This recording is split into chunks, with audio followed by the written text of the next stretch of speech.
I'm going to be doing a review on this. It is the $4 nachos from Subway. So it's actually $4, but I added meat for $2.50.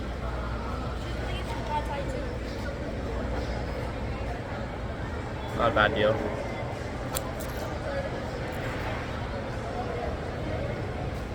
They add cheese, of course.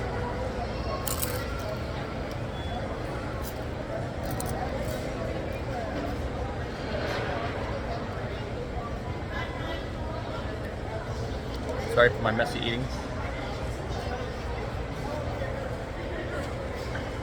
It's pretty hard to eat, to be honest.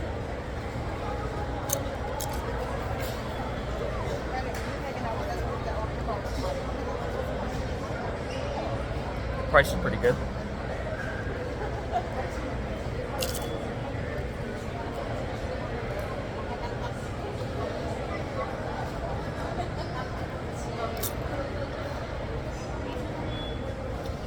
I'm not in a rush to get it again, but pretty good again. Took into $7. Good job, Subway. 6.5 out of 10. So it comes with jalapenos, tomatoes, onions, lettuce, and chipotle sauce. Yeah, not bad.